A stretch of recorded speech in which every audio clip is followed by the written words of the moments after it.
ನಮಸ್ಕಾರ. First tube ನ ಮತ್ತೊಂದು ವಿಡಿಯೋಗೆ ಸ್ವಾಗತ.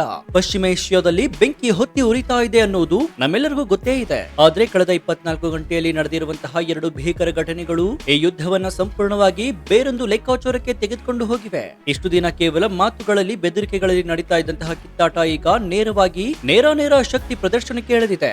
ಒಂದ್ ಕಡೆ ಜಗತ್ತಿನ ಸೂಪರ್ ಪವರ್ ಅಮೆರಿಕದ ಅತ್ಯಂತ ಬಲಿಷ್ಠ ವಿಮಾನ ವಾಹಕ ನೌಕೆಯ ಮೇಲೆ ಇರಾನ್ ಕ್ಷಿಪಣಿ ಉಡಾಯಿಸಿ ಅಮೆರಿಕದ ನಿದ್ದೆಗೆಡಿಸಿದ್ರೆ, ಇನ್ನೊಂದು ಕಡೆ ಇದಕ್ಕೆ ಪ್ರತಿಯಾಗಿ ಇಸ್ರೇಲ್ ಸೇನೆ ಇರಾನ್ನ ಅತ್ಯಂತ ರಹಸ್ಯವಾದಂತಹ ಮಿಲಿಟರಿ ನೆಲೆಯೊಂದರ ಮೇಲೆ ನುಗ್ಗಿ ಅದನ್ನು ಸಂಪೂರ್ಣವಾಗಿ ಭಸ್ಮ ಮಾಡಿದೆ. ಇದು ಕೇವಲ ಎರಡು ದೇಶಗಳ ನಡುವಿನ ಕಿತ್ತಾಟವಲ್ಲ, ಇದು ಜಗತ್ತಿನ ಮೂರನೇ ಮಹಾಯುದ್ಧಕ್ಕೆ ಬೀಳ್ತಾ ಇರುವಂತಹ ಅಡಿಪಾಯ. ಅಷ್ಟಕ್ಕೂ ಅಮೆರಿಕದ USS ಅಬ್ರಹಾಂ ಲಿಂಕನ್ ನೌಕೆಯ ಮೇಲೆ ಇರಾನ್ ಕ್ಷಿಪಣಿ ಹಾರಿಸುವಷ್ಟರ ಮಟ್ಟಿಗೆ ಧೈರ್ಯ ಮಾಡಿದ್ಯಾಕೆ? ಇಸ್ರೇಲ್ ಸೇನೆ ನುಗ್ಗಿ ಧ್ವಂಸ ಮಾಡಿದ ಇರಾನ್ನ ಆ ಸೀಕ್ರೆಟ್ ಜಲಂತರ್ಗಾಮಿ ನೆಲೆಯಲ್ಲಿದೆ. ಈ ಘಟನೆಗಳಿಂದ ಭಾರತ ಸೇರಿದಂತೆ ಜಗತ್ತಿನ ಆರ್ಥಿಕತೆಗೆ ಮತ್ತು ಪೆಟ್ರೋಲ್ ಬೆಲೆಗೆ ಬೀಳ್ತಾ ಇರುವಂತಹ ಆ ಅತಿ ದೊಡ್ಡ ಪೆಟ್ಟಾದ್ರೂ ಎಂಥದ್ದು? ಬನ್ನಿ ಇವತ್ತಿನ ಈ ಡೀಟೇಲ್ಡ್ ವಿಡಿಯೋದಲ್ಲಿ ಜಗತ್ತಿನ ಯಾವುದೇ ಟಿವಿ ಚಾನೆಲ್ಗಳು ನಿಮ್ಮ ಮುಂದೆ ವಿವರಿಸದಂತಹ ಈ ಹೈ ವೋಲ್ಟೇಜ್ ಕದನದ ಪ್ರತಿಯೊಂದು ಎಳೆಯನ್ನ ಎಳೆಯಾಗಿ ಬಿಚ್ಚಿಡೋಣ. ಈ ಮಾಹಿತಿಯನ್ನ ಪ್ರತಿಯೊಬ್ಬರು ಕೂಡ ತಿಳಿದುಕೊಳ್ಳಲೇಬೇಕು. ಹೀಗಾಗಿ ವಿಡಿಯೋವನ್ನ ಎಲ್ಲೂ ಸ್ಕಿಪ್ ಮಾಡದೆ ಕೊನೆವರೆಗೂ ನೋಡಿ. ಅಮೆರಿಕದ ನೌಕಾಪಡೆಯ 5ನೇ ಸಮೂಹದ ಅತ್ಯಂತ ಶಕ್ತಿಶಾಲಿ ವಿಮಾನ ವಾಹಕ ನೌಕೆ USS ಅಬ್ರಹಾಂ ಲಿಂಕನ್. ಇದು ಬರೀ ಒಂದು ಹಡಗಲ್ಲ, ಇದೊಂದು ತೇಲುವ ಸೇನಾ ನಗರ. ಇದರ ಮೇಲೆ 10 ಯುದ್ಧ ವಿಮಾನಗಳು, ಹೆಲಿಕಾಪ್ಟರ್ಗಳು ಸದಾ ಸರ್ವಸನ್ನದ್ಧವಾಗಿರುತ್ತವೆ. ಇದರ ಸುತ್ತಮುತ್ತಲು ಶತ್ರುಗಳು ಸುಳಿಯಲು ಸಾಧ್ಯವಿಲ್ಲದಷ್ಟು ಬಿಗಿ ಭದ್ರತೆ ಕೂಡ ಇರುತ್ತೆ. ಆದರೆ ಅರೇಬಿಯನ್ ಸಮುದ್ರದಲ್ಲಿ ಗಸ್ತು ತಿರುಗ್ತಾ ಇದ್ದಂತಹ ಈ ದೈತ್ಯ ನೌಕೆಯನ್ನೇ ಟಾರ್ಗೆಟ್ ಮಾಡಿ ಇರಾನ್ನ ಕರಾವಳಿಯಿಂದ ಇದ್ದಕ್ಕಿದ್ದಂತೆ ಒಂದು ಕ್ರೂಸ್ ಕ್ಷಿಪಣಿ ಹಾರಿ ಬಂದಿದೆ. ವರದಿಗಳ ಪ್ರಕಾರ ಈ ಕ್ಷಿಪಣಿಯು ಹಡಗಿಗೆ ನೇರವಾಗಿ ಅಪ್ಪಳಿಸಿಲ್ಲ, ಬದಲಾಗಿ ಹಡಗಿನ ಅತ್ಯಂತ ಹತ್ತಿರದಲ್ಲಿದ್ದಂತಹ ಸಮುದ್ರಕ್ಕೆ ಬಿದ್ದಿದೆ. ಆದ್ರೆ ಈ ಘಟನೆ ಅಮೆರಿಕದ ರಕ್ಷಣಾ ವಲಯದಲ್ಲಿ ಅಕ್ಷರಶಃ ಭೂಕಂಪ ಸೃಷ್ಟಿ ಮಾಡಿದೆ. ಒಂದು ಕ್ರೂಸ್ ಕ್ಷಿಪಣಿ ಅಮೆರಿಕದ ನೌಕೆಯ ಅಷ್ಟು ಹತ್ತಿರ ಬರೋವರೆಗೂ ರಾಡರ್ಗಳು ಏನ್ ಮಾಡ್ತಾ ಇದ್ವು? ಈ ಪ್ರಶ್ನೆ ಈಗ ಎದ್ದಿದೆ. ಇದು ಕೇವಲ ಮಿಸೈಲ್ ಮಿಸ್ ಆದ ಕಥೆಯಲ್ಲ, ಬದಲಾಗಿ ಇರಾನ್ ಉದ್ದೇಶ ಪೂರ್ವಕವಾಗಿಯೇ ಅಮೆರಿಕಾಗೆ ನೀಡಿದ ವಾರ್ನಿಂಗ್. ನೋಡಿ, ನಿಮ್ಮ ಅತಿ ದೊಡ್ಡ ನೌಕೆಯನ್ನೇ ನಾವು ಟಾರ್ಗೆಟ್ ಮಾಡಬಲ್ಲೆವು, ನಮ್ಮ ಬಳಿ ಅಂತಹ ತಂತ್ರಜ್ಞಾನವಿದೆ ಅಂತ ಇರಾನ್ ತನ್ನ ಶಕ್ತಿ ಪ್ರದರ್ಶನ ಮಾಡಿದೆ. ಇದಕ್ಕೆ ತೀಕ್ಷ್ಣವಾಗಿ ಪ್ರತಿಕ್ರಿಯಿಸಿರುವಂತಹ ಅಮೆರಿಕ, ಇದು ಮಿತಿ ಮೀರಿದ ವರ್ತನೆ, ಮುಂದಿನ ಬಾರಿ ಹೀಗಾದ್ರೆ ಪರಿಣಾಮ ನೆಟ್ಟಗಿರಲ್ಲ ಅಂತ ಗುಡುಗಿದೆ. ಇತ್ತ ಇರಾನ್ ಅಮೆರಿಕದ ನೌಕೆಯ ಮೇಲೆ ಕ್ಷಿಪಣಿ ಹಾರಿಸಿದ್ರೆ ಅತ್ತ ಅಮೆರಿಕದ ಪರಮಾಪ್ತ ಮಿತ್ರ ಇಸ್ರೇಲ್ ಸುಮ್ಮನೆ ಕೊಡ್ತಾನ? ಖಂಡಿತ ಇಲ್ಲ. ಇಸ್ರೇಲ್ ತನ್ನ ಗುಪ್ತಚರ ಸಂಸ್ಥೆ ಮೊಸಾದ್ ಮೂಲಕ ಒಂದು ಅತ್ಯಂತ ಕರಾರುವಕ್ಕಾದಂತಹ ದಾಳಿಯನ್ನ ಮಾಡಿದೆ. ಇಸ್ರೇಲ್ನ ಯುದ್ಧ ವಿಮಾನಗಳು ಇರಾನ್ನ ಅತ್ಯಂತ ರಹಸ್ಯವಾದ ಮತ್ತು ಭದ್ರತಾ ಮಿಲಿಟರಿ ನೆಲೆಯೊಂದರ ಮೇಲೆ ಏಕಾಏಕಿ ಎರಗಿ ಅದನ್ನ ಧ್ವಂಸ ಮಾಡಿದೆ. ಈ ನೆಲೆ ಸಾಮಾನ್ಯವಾದದ್ದಲ್ಲ. ಇದು ಇರಾನ್ ನೌಕಾಪಡೆಗೆ ಅತ್ಯಾಧುನಿಕ ಜಲಂತರ್ಗಾಮಿಗಳನ್ನ ವಿನ್ಯಾಸ ಮಾಡುವ ಮತ್ತು ಅಭಿವೃದ್ಧಿಪಡಿಸುವ ಅತಿದೊಡ್ಡ ಕೇಂದ್ರವಾಗಿತ್ತು.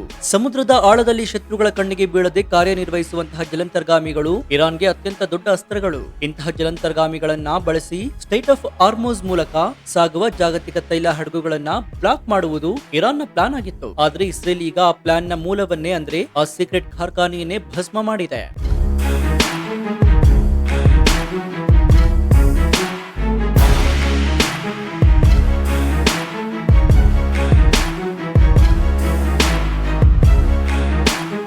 ಆ ನೆಲೆಯಲ್ಲಿದ್ದಂತಹ ಇರಾನ್ನ ಅತ್ಯಾಧುನಿಕ ವಿಜ್ಞಾನಿಗಳು, ಇಂಜಿನಿಯರ್ಗಳ ಗತಿ ಏನಾಗಿದೆ ಎನ್ನುವುದು ಇನ್ನೂ ಕೂಡ ನಿಗೂಢವಾಗಿದೆ. ಒಟ್ನಲ್ಲಿ ಇರಾನ್ನ ಭವಿಷ್ಯದ ನೌಕಾಶಕ್ತಿಗೆ ಇಸ್ರೇಲ್ ಬಹುದೊಡ್ಡ ಪೆಟ್ಟನ್ನ ಕೊಟ್ಟಿದೆ. ಸ್ನೇಹಿತರೆ, ಇರಾನ್ ಮತ್ತು ಇಸ್ರೇಲ್ ನಡುವೆ ಇಷ್ಟು ದಿನ ನಡೀತಾ ಇದ್ದದ್ದು ನೆರಳು ಯುದ್ಧ.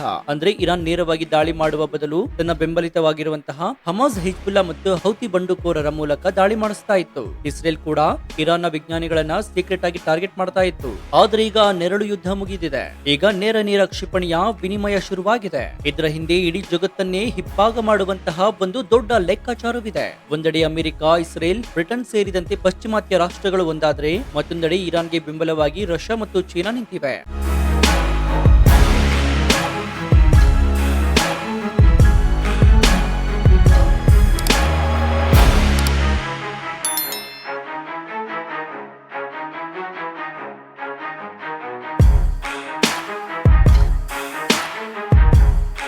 ಇರಾನ್ನ ಅತ್ಯಾಧುನಿಕ ಕ್ರೂಸ್ ಕ್ಷಿಪಣಿಗಳ ಹಿಂದೆ ರಷ್ಯಾ ಮತ್ತು ಚೀನಾದ ತಂತ್ರಜ್ಞಾನ ಅಡಗಿದೆ ಎನ್ನುವುದು ಅಮೆರಿಕದ ಅನುಮಾನ. ಹೀಗಾಗಿಯೇ ಅಮೆರಿಕ ಬಹಳ ಎಚ್ಚರಿಕೆಯ ಹೆಜ್ಜೆಯನ್ನು ಇಡ್ತಾ ಇದೆ. ಇದು ಕೇವಲ ಇರಾನ್ ಇಸ್ರೇಲ್ ಯುದ್ಧವಾಗಿ ಉಳಿದಿಲ್ಲ, ಇದು ಜಾಗತಿಕ ಸೂಪರ್ ಪವರ್ಗಳ ನಡುವಿನ ಪ್ರತಿಷ್ಠೆಯ ಕದನವಾಗಿ ಬದಲಾಗಿದೆ.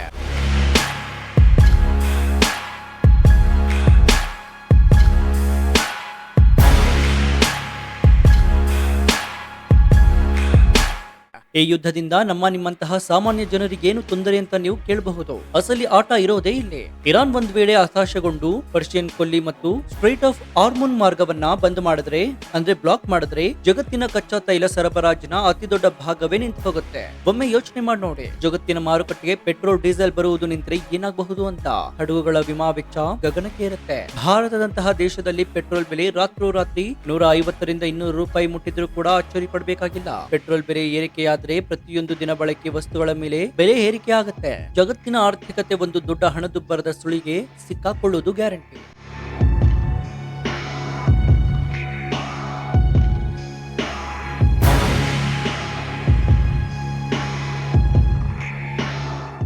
ಒಟ್ಟಾರೆಯಾಗಿ ಹೇಳುವುದಾದ್ರೆ ಅಮೆರಿಕದ ನೌಕೆಯ ಮೇಲಿನ ಇರಾನ್ ಕ್ಷಿಪಣಿ ದಾಳಿ ಮತ್ತು ಇಸ್ರೇಲ್ನ ಪ್ರತಿದಾಳಿ ಇವೆರಡೂ ಕೂಡ ಜಗತ್ತಿಗೆ ಒಂದು ಸ್ಪಷ್ಟ ಸಂದೇಶವನ್ನು ನೀಡಿವೆ. ಪಶ್ಚಿಮ ಏಷ್ಯಾದಲ್ಲಿ ಯಾರು ಮೇಲುಗೈ ಸಾಧಿಸುತ್ತಾರೆ ಎನ್ನುವ ಈ ಶಕ್ತಿ ಪ್ರದರ್ಶನ ಇಷ್ಟಕ್ಕೆ ನಿಲ್ಲೋದಿಲ್ಲ. ಅಮೆರಿಕ ಈಗ ತಾನೇ ಜಗತ್ತಿನ ಬಾಸ್ ಎನ್ನುವುದನ್ನ ಸಾಬೀತುಪಡಿಸಲು ಇರಾನ್ ಮೇಲೆ ನೇರ ಮಿಲಿಟರಿ ಕಾರ್ಯಾಚರಣೆಗೆ ಇಳಿಯುತ್ತಾ ಅಥವಾ ರಷ್ಯಾ ಚೀನಾದ ಹಸ್ತಕ್ಷೇಪದಿಂದಾಗಿ ಇದು ಮತ್ತೊಂದು ಮಹಾಯುದ್ಧಕ್ಕೆ ತಿರುಗುತ್ತಾ? ಕಾಲವೇ ಉತ್ತರಿಸಬೇಕಾಗಿದೆ.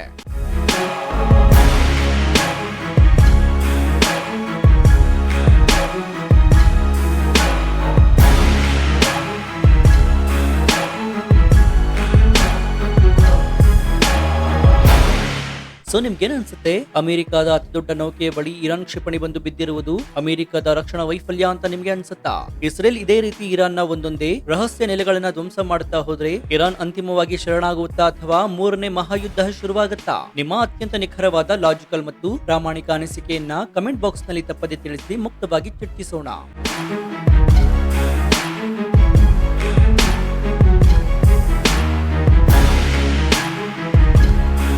ಜಾಗತಿಕ ರಾಜಕಾರಣದ ಈ ಅತಿ ದೊಡ್ಡ ಡೆವಲಪ್ಮೆಂಟ್ ಅನ್ನ ಬಯಲು ಮಾಡುವಂತಹ ಈ ಸ್ಫೋಟಕ ರಿಪೋರ್ಟ್ ಪ್ರತಿಯೊಬ್ಬರಿಗೂ ತಲುಪುವಂತೆ ಈ ವಿಡಿಯೋವನ್ನ ನಿಮ್ಮ ವಾಟ್ಸ್ಆಪ್, ಫೇಸ್ಬುಕ್ ಗ್ರೂಪ್ ಗಳಲ್ಲಿ ಮರೆಯದೆ ಶೇರ್ ಮಾಡಿ. ಇದೇ ರೀತಿ ಜಾಗತಿಕ ರಾಜಕಾರಣ, ಆಂತರಿಕ ಭದ್ರತೆ ಮತ್ತು ಜಿಯೋ ಪೊಲಿಟಿಕ್ಸ್ ನ ನಿಷ್ಪಕ್ಷಪಾತ, ತ್ವರಿತ ಮತ್ತು ಅತ್ಯಂತ ಡೀಟೇಲ್ಡ್ ಆದಂತಹ ರಿಪೋರ್ಟ್ ಗಳಿಗಾಗಿ ನಮ್ಮ ಫಸ್ಟ್ ಟ್ಯೂಬ್ ಯೂಟ್ಯೂಬ್ ಚಾನೆಲ್ ಅನ್ನ ಈಗಲೇ ಸಬ್ಸ್ಕ್ರೈಬ್ ಮಾಡಿಕೊಂಡು ಪಕ್ಕದಲ್ಲಿರುವಂತಹ ಬೆಲ್ ಐಕಾನ್ ಅನ್ನು ಪ್ರೆಸ್ ಮಾಡಿ. ಇದರಿಂದ ನಾವು ಹಾಕುವ ಹೊಸ ವಿಡಿಯೋಗಳ ನೋಟಿಫಿಕೇಶನ್ ಮೊದಲು ನಿಮಗೆ ಸಿಗುತ್ತೆ.